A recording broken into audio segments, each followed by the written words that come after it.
De-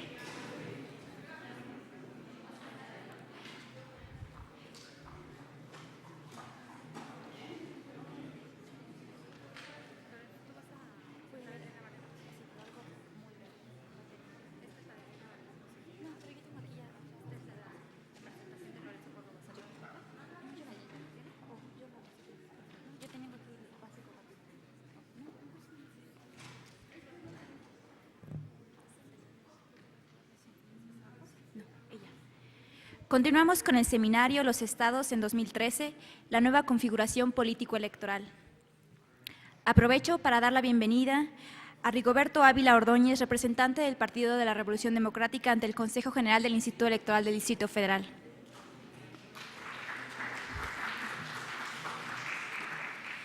Tenemos el gusto de presentar la primera intervención de este evento, que será de parte del consejero electoral Lorenzo Córdoba Vianello,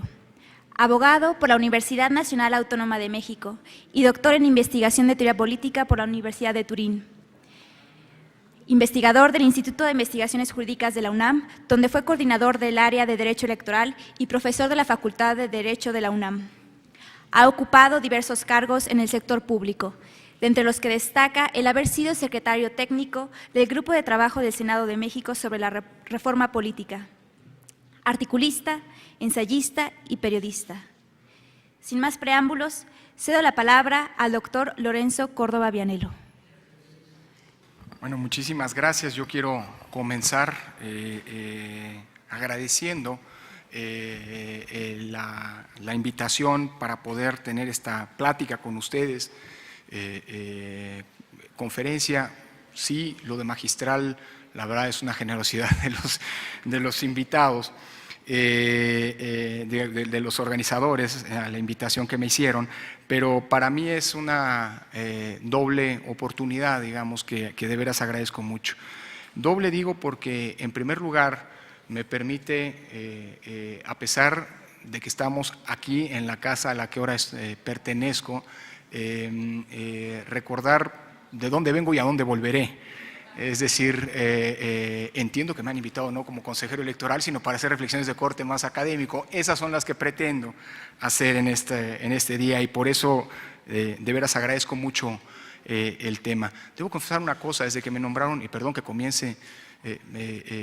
acabo de estar por una cuestión académica en los Estados Unidos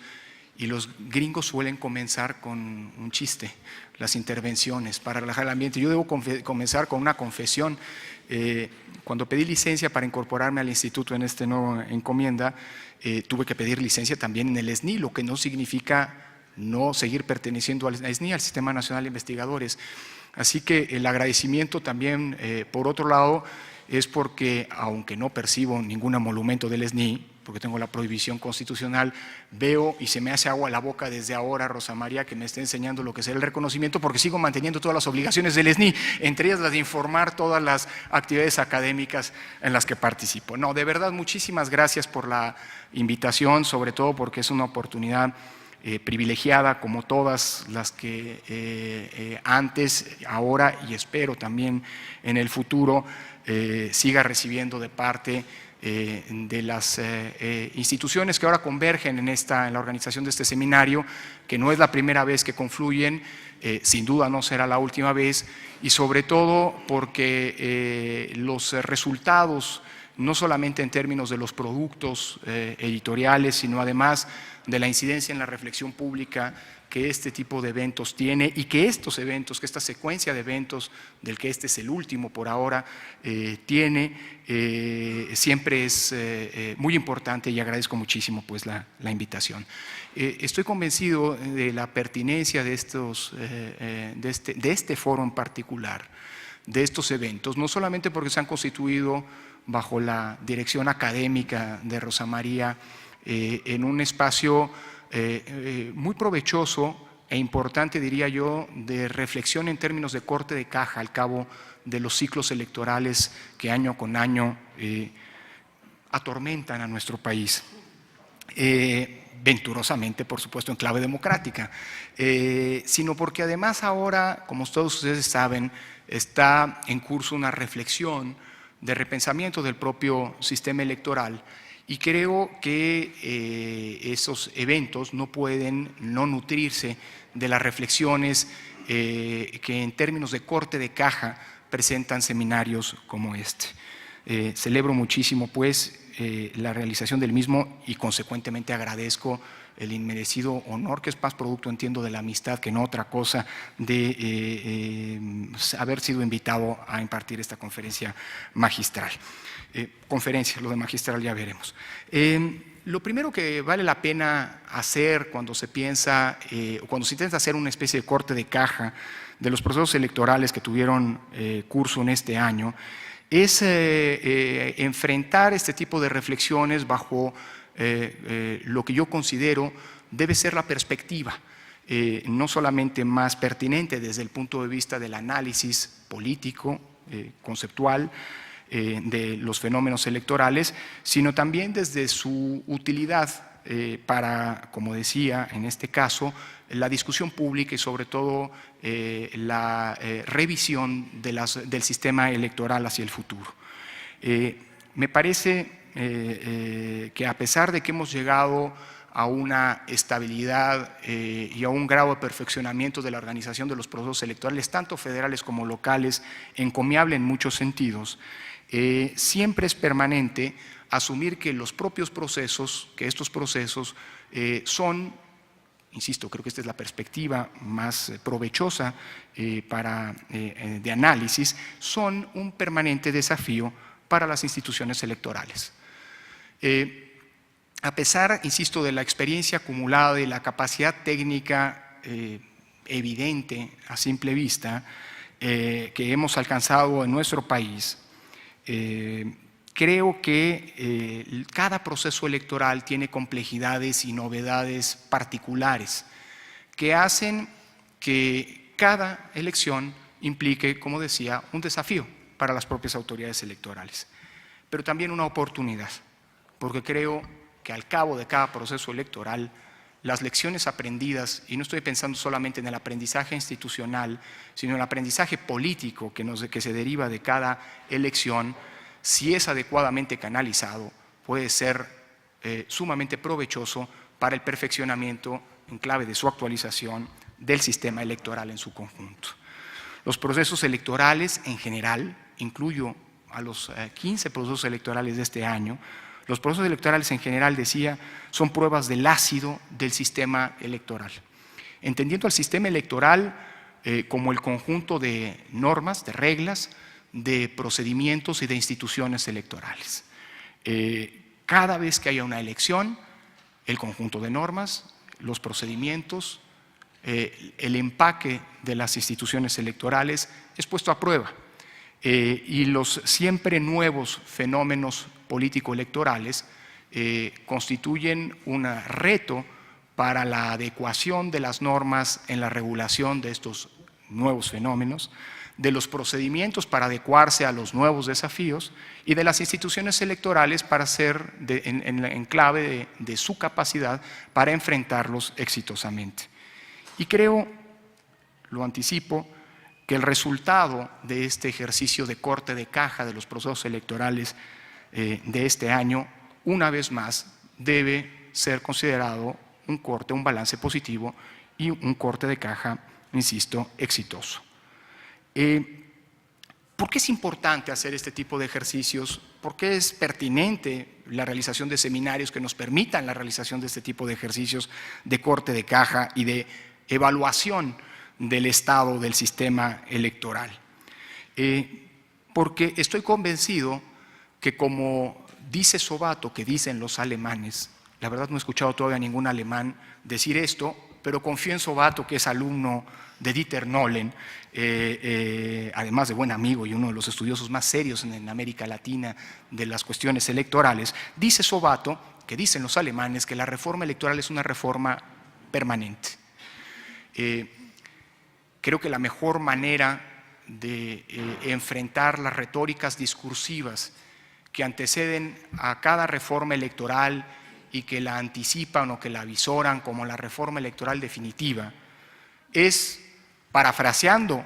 el primer uso célebre de esta expresión del entonces presidente Ernesto Zedillo, cuando tomó posesión de su encargo, y se refería no a las condiciones sí de credibilidad y certeza de las que provenía, de la elección de la que provenía, la de 1994, pero las condiciones inequitativas que caracterizaron esa contienda electoral, avisoró la futura reforma electoral, calificándola ya o anticipándola como la reforma electoral definitiva que necesitaba el país. Creo que hoy podemos decir con pleno conocimiento de causa que si hay algo definitivo en materia electoral es que no hay reformas electorales definitivas y que el repensamiento del mismo sistema electoral en clave de su actualización, el perfeccionamiento de sus normas, es pertinente que ocurra al cabo de cada proceso electoral.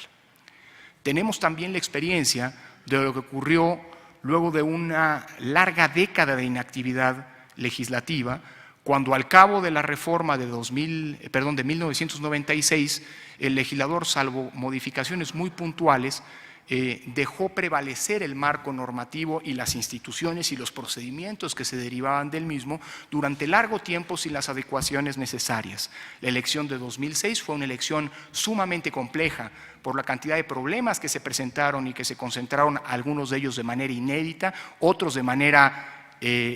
nunca antes, ya conocidos, pero nunca antes de manera tan consistente, tan importante, conjugados con un marco normativo electoral rebasado en muchos sentidos y que había venido adecuándose sí con la interpretación de las autoridades electorales, el IFE, el Tribunal Electoral, pero que distaba mucho de contener reglas del juego claras que permitieran hacer efectivamente, confluir y procesar efectivamente la enorme complejidad política que caracterizó aquella elección. Insisto, hoy sabemos que las normas electorales es pertinente que sean repensadas y que sean ajustadas para hacer frente de la mejor manera posible a los siempre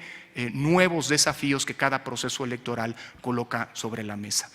La dinámica de la vida político-electoral es tan vertiginosa que no hay proceso electoral que no presente retos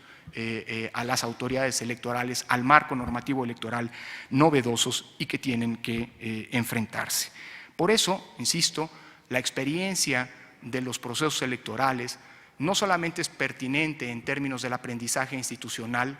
los órganos electorales, incluido el IFE, sabemos al cabo de cada proceso electoral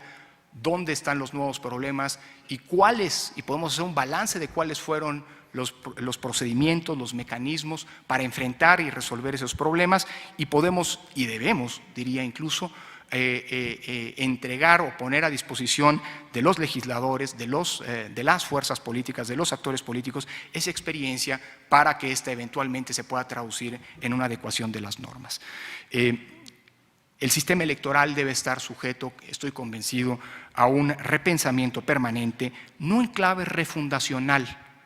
al menos no necesariamente, yo no voy a juzgar aquí las vocaciones refundacionales que eventualmente existen o pululan en el ambiente. Lo que sí es cierto es que con independencia de lo que impliquen o de los consensos, de lo que impliquen los consensos políticos, siempre es pertinente un repensamiento permanente del sistema electoral, es decir, insisto, de la normatividad, de los procedimientos y del empaque institucional para proveer los ajustes necesarios para enfrentar los desafíos que la realidad política siempre cambiante, vertiginosamente cambiante, nos plantea. Las elecciones de 2013 no fueron la excepción. Son, por un lado, la enésima puesta a prueba de la reforma electoral de 2007 y la enésima constatación de que la reforma electoral, de que las normas derivadas de la reforma electoral de 2007 no solamente son practicables, sino diría incluso son convenientes, son sumamente pertinentes. La reforma electoral de 2007, como ustedes saben, fue una reforma de gran calado, no solamente por las transformaciones que tuvo, sino por el impacto que dichas transformaciones tuvieron en el sistema electoral de nuestro país. En efecto, es de esas reformas que trajo como consecuencia la renovación de los 33 sistemas electorales, tanto el federal como el de las 32 entidades federativas. No hubo constitución que no se ajustara, que no tuviera que modificarse para ajustarse a las normas de la reforma de 2007 y que trajera consigo un abigarrado, complejo y profuso ejercicio reglamentario en distintos niveles. Es cierto que las elecciones del año pasado son elecciones, las elecciones federales del año pasado y las concurrentes que en el ámbito local coexistieron, se desarrollaron de manera paralela a las elecciones federales, son elecciones de cierre de ciclo. El ciclo electoral de la reforma 2007 en estricto sentido se cerró en el año 2012. Fue al cabo de esas elecciones cuando por primera vez pudimos decir que la totalidad de los cargos públicos electivos fueron el resultado de procesos electorales seguidos conforme a las normas de 2012. Faltaban algunos. En el ámbito local ya había en el 2012 hay varios cargos que se repitieron, digamos que fueron elegidos por una segunda y en ocasiones hasta por una tercera ocasión con las normas derivadas de la reforma. Pero eso no había ocurrido en las elecciones de senadores ni en la elección presidencial. Es decir, las elecciones de 2012 son un cierre de ciclo. Y sin embargo, hoy, a un año de distancia, podemos decir que las elecciones de 2013, que podían ser vistas en muchos sentidos como una segunda etapa, una segunda vuelta de historias ya conocidas, nos presentaron numerosos elementos de novedad que nos han encendido o bien focos amarillos o en todo caso alertado respecto de fenómenos que son necesarios ponderarse y regularse, siguiendo esto que ha sido, por cierto, uno de los ejes transversales de la evolución democratizadora en nuestro país. La precisión y la exhaustividad de las reglas del juego que acaban traduciéndose en normas claras y conocidas por todos y en mayor certeza y por ende confianza en torno a los procesos electorales. Hay quien solía decir, pero por honestidad intelectual hay que poner el autor de esta expresión, José Woldenberg solía decir, al definirse al COFIPE, que era una especie de carta de navegación de los procesos electorales, que con precisión y puntualidad iba marcándole a las autoridades las actividades que debían desarrollarse en este complejo proceso de construcción de procedimientos que son los procesos electorales, tanto los federales como los locales. Y eso, decía Woldenberg, es sumamente pertinente, porque la normatividad tan exhaustiva, en ocasiones incluso abigarrada, constituye tan precisa, tan puntual, esquizofrénicamente puntual, constituye la mejor ancla para la certeza jurídica, porque todos los actores políticos, todos los ciudadanos saben qué sigue, saben qué es lo que tiene y cómo tiene que resolverlo o que decidirlo la autoridad electoral. Bueno, las elecciones de 2013 nos han abierto boquetes en este sentido. Hoy podemos decir, al cabo de prácticamente 6 años de publicada la reforma constitucional de 2007, la reforma constitucional electoral de 2007, tenemos un diagnóstico muy preciso de cuáles son, hoy se dice áreas de oportunidad, antes se decía las áreas de problema, los problemas que tenían que enfrentarse para poder continuar con la organización de elecciones exitosas como las que hemos tenido hasta ahora. Pues las elecciones de 2013 han contribuido también en esa tarea. Nos han evidenciado,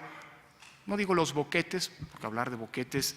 significaría hablar de un sistema electoral que eventualmente hace agua por varios lados, y no es así, pero sí los temas que son de urgente repensamiento, de urgente solución en el plano legislativo. Y es que las elecciones de 2013 tuvieron, a diferencia de las que le antecedieron, complejidades distintas. Y este es el segundo punto que quiero ilustrar, que quiero subrayar. Nunca antes habíamos tenido en la historia reciente electoral de nuestro país, es más, en la reciente y en la no tan reciente, no importa, nunca antes habíamos tenido, son de esos momentos en los que hice una reflexión retrospectiva, y sí, nunca antes habíamos tenido tantas elecciones locales concurrentes con tanta dispersión de la actividad política. Porque si bien es cierto que en el 2010, año en el que, como saben, no hubo elecciones federales y hubo 15 elecciones en 15 entidades de la República, igual que ahora, Ahora tuvimos 14, como bien saben, elecciones constitucionales en 14 entidades, más la elección extraordinaria en un distrito de Sonora. Si bien ya habíamos tenido 15 elecciones simultáneas en un año, en 2010, en aquel entonces había habido, de las 15, en 12 se eligieron gobernadores. Se renovó el Poder Ejecutivo. Y esto, como ustedes saben, trae una natural concentración de la atención y de los esfuerzos políticos en lo que es el cargo más atractivo, el de mayor relevancia de los que están en disputa. Hoy, de 15 elecciones, solamente hubo una elección de gobernador, lo cual provocó una natural dispersión de los esfuerzos y de la atención política en los 2.181 cargos de elección popular que estuvieron en disputa, además del de la gobernatura de Baja California. El número de elecciones que se realizaron concurrentemente en este año, decía 2.182 en total, en realidad vieron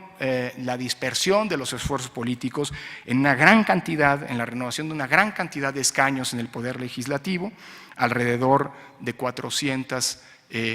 más precisamente 442 cargos de Poder Legislativo y de más de un millar, de más de 1.200 cargos de municipios, cargos municipales. Entre ellos, por cierto, o además de 511 cargos elegidos de nivel municipal elegidos por usos y costumbres. Es decir, la complejidad de estas elecciones es una complejidad derivada de la cantidad de cargos que se renovaron. Pero además la complejidad se deriva del inédito y complejo calendario electoral que fue concurrente durante todos estos procesos. Como ustedes saben, a la luz, como consecuencia de las reformas, de la reforma constitucional de 2007, esta reforma que plantea por primera vez una homologación de calendarios, como ocurrió en este año, es decir, cuando no hay elecciones federales, los estados están obligados a hacer coincidir las fechas de sus elecciones en el primer domingo de julio, insisto, como ocurrió en 2013, pero también implicó la homologación o trajo consigo la homologación de los calendarios, subsumiendo los calendarios electorales a los calendarios de las elecciones de gobernador. Cuando se elige una gubernatura, el calendario marcado por la elección de gobernador acaba marcando los calendarios de los otros cargos de elección popular que se renuevan de manera simultánea. Los plazos de la elección de gobernador pues marcan los plazos de las elecciones cuando ocurren la renovación de los ejecutivos. El problema que tenemos o que tuvimos es que al no haber más que en Baja California una elección de gobernador, los calendarios electorales fueron completamente esquizofrénicos. Y en este sentido tuvimos, por ejemplo, el arranque en algunos casos de las precampañas, como en el caso de Zacatecas, desde el 10 de febrero de este año, o en el caso de Quintana Roo, hasta el 3 de abril, o en Sonora, en la elección extraordinaria, el 4 de mayo. O el arranque, por otro lado, de las campañas electorales de manera diferenciada en las distintas entidades del país, en fechas diversas, como en Baja California, la primera, el 25 de abril, porque había elección de gobernador y aquí los plazos de las campañas son más amplios, o en el caso de Coahuila, hasta el 4 de junio, por no hablar la complejidad particular de Coahuila, que si hablamos de esquizofrenia en términos de calendarios, Coahuila se pinta sola, porque como ustedes saben es una entidad en donde, a pesar de que se eligen simultáneamente los mismos cargos de elección, en este caso alcaldías, Coahuila va a tener elecciones el próximo año porque está convocada la ciudadanía de aquella entidad a elegir diputados locales, pero en este año que se elegían alcaldías, en cada municipio el calendario es distinto, porque depende, de acuerdo con la legislación de Coahuila, de la cantidad de población que existe en cada municipio. Es decir, los municipios más grandes, poblacionalmente hablando, son municipios que tienen más tiempos de campaña y de precampaña. Los municipios más pequeños tienen menos tiempos. Con lo cual, temas como la administración de los tiempos del Estado por parte del IFE adquieren una complejidad, por decirlo menos, particular. Lo único que sí teníamos claridad era la fecha de término de las campañas electorales 3 días antes de la jornada electoral y de la jornada electoral misma, que insisto, por mandato constitucional fue concurrente en el primer domingo del mes de julio. Si queremos además, en términos de novedad, ilustrar o plantear otro punto a los que ya he mencionado, hay que agregar que por primera vez,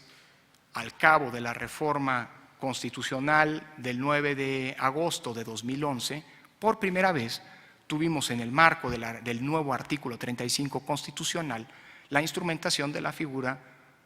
que va a ser, lo fue y lo va a ser, un dolor de cabeza en términos de la organización electoral de las candidaturas independientes. Estamos hablando de un derecho ciudadano que llegó para quedarse. La discusión sobre su pertinencia o no siempre es bienvenida, pero ahora es más bien, digamos, un ejercicio, en el mejor de los casos, de esgrima intelectual, un mero ejercicio intelectual, porque desde el punto de vista jurídico ese arroz no solo ya se coció, sino que en algunos estados ya empezaron a comérselo. Y es que, como ustedes saben, está en curso justamente ahora la adecuación, pero ya es una mera formalidad, del artículo 116 constitucional. Ahorita ya se aprobó por la Cámara de Diputados, ya se aprobó por la Cámara de Senadores y ahora está en el tour de aprobación en las legislaturas locales, la modificación del artículo 116 constitucional, que era pertinente en términos de congruencia del texto de la Carta Fundamental, pero innecesario en los hechos, que establece o que elimina la prohibición, resabio de las prisas de la reforma 2007, que para los estados establecía el artículo 116 constitucional todavía de tener candidaturas independientes. Insisto, tan era un resabio y tan es una corrección de estricta forma que ya ahora en 2013 en 2 entidades, en Zacatecas y en Quintana Roo, tuvo vigencia la figura de las candidaturas independientes. Pero era inevitable, porque, como decía, en agosto del año pasado, de 2011, se modificó en lo que se da a conocer como reforma política. Ahora ya sustituimos el antiguo concepto de reforma del Estado por reforma política, así que mucho me temo que en las décadas por venir, todos los años estaremos evocando la necesidad de una reforma política, como está ocurriendo, por cierto, actualmente. Lo que se dio a llamar como reforma política se concretó, como ustedes saben, con la reforma al artículo 35 constitucional en agosto de 2011, estableciendo que era derecho de los ciudadanos el voto pasivo, es decir, el aspirar a cargos de elección popular mediante postulación de partidos políticos, como candidatos de partidos políticos, o bien por fuera de estos, en lo que coloquialmente se conoce como candidaturas independientes. Una vez establecido esto como un derecho fundamental, era inevitable que las legislaciones, tanto la federal como las locales, eventualmente regularan esta figura. Con independencia, insisto, que en el 116, todavía hoy, por cierto, sigue subsistiendo la prohibición de que haya candidaturas independientes en las entidades. Evidentemente, la última reforma y la reforma que tiene que ver directamente con el ejercicio de derechos políticos prevalece. Y eso provocó que 2 legislaturas, Quintana Roo y Zacatecas, se anticiparan en los tiempos que estableció el régimen transitorio constitucional e introdujeran en los procesos electorales de este año esta figura. En un momento hablaré un poco de las lecciones que nos dejan las experiencias zacatecana y quintarroense en materia de candidaturas independientes, sobre todo porque, como suele ya ocurrir, como ya suele ser una poco venturosa práctica legislativa, también en materia de candidaturas independientes el Congreso de la Unión está en falta, porque el régimen transitorio de la reforma a la que hago referencia, del artículo 35, establecía 1 año para que el legislador federal y los legisladores locales emitieran la legislación correspondiente. Todavía hoy, como saben, y el año ya se acabó hace prácticamente 2 meses, todavía no hay legislación en materia de candidaturas independientes, ni hay rastros de por dónde puede venir la legislación que urge conocer, porque tendrá que instrumentarse por primera vez en elecciones federales en el 2015. En todo caso,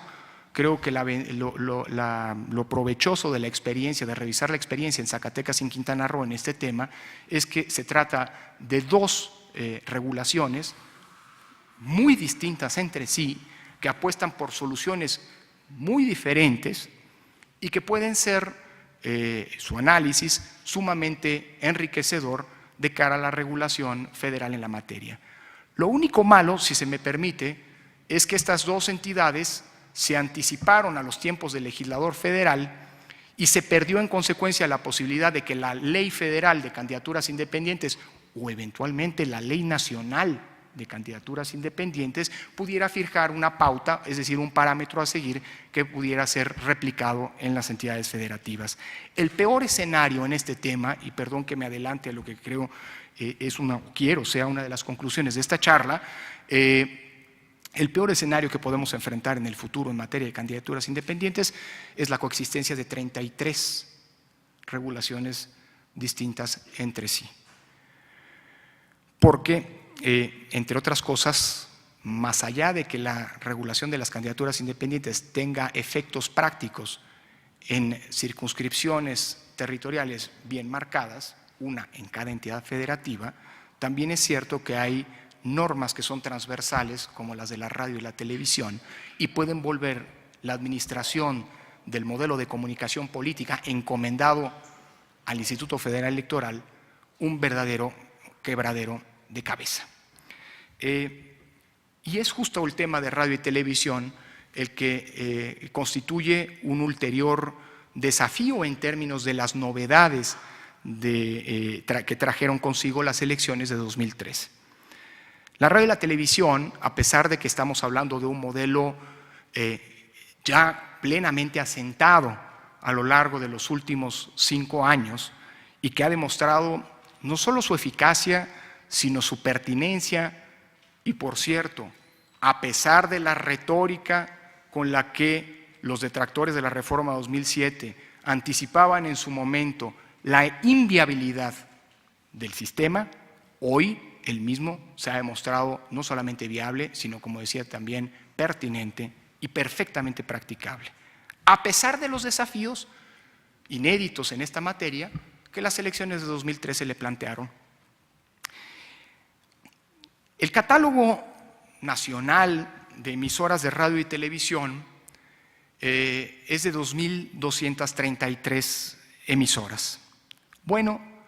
para las elecciones de este año estuvieron involucradas 1.451 emisoras. Estamos hablando de alrededor del 60% de las emisoras del país de radio y televisión que estuvieron involucradas en los catálogos que aprobó el IFE para los procesos electorales de este año. Estamos hablando de un número muy consistente de emisoras de televisión, 407, 415 estaciones de radio en amplitud modulada y 629 en frecuencia modulada. La administración de los tiempos del Estado en estos 15 procesos electorales por parte del IFE puede, digamos, ponderarse en sus dimensiones si se piensa que se administraron 15.97 millones de promocionales